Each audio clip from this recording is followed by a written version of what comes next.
Let's cook caldereta. Mahiwa na tayong carrots, patatas, bell pepper, kalamansi para sa marinate ng ating baboy, rino, peanut, tomato paste of course, then baboy, sibuyas at bawang.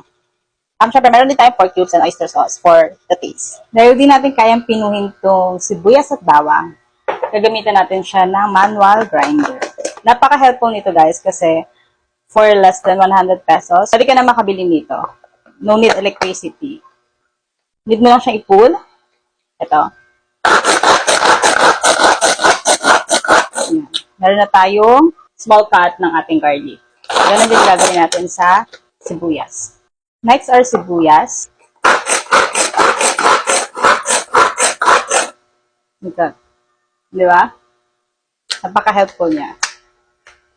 So, pwede na tayo mag-marinate ng baboy.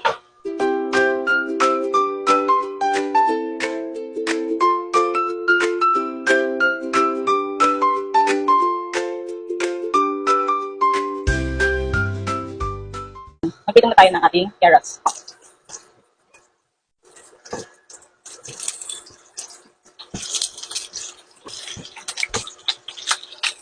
Amoy na natin siya. Bell pepper.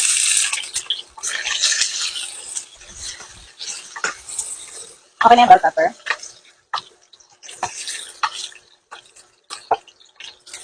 Pwede na natin ilagay ang ating baboy gamit ang used oil.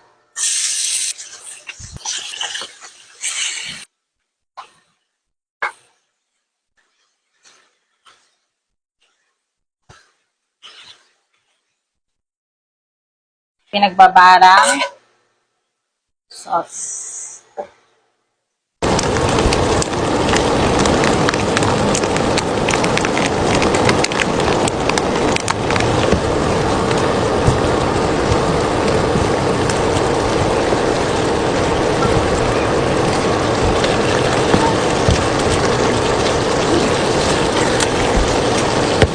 Ito sauce.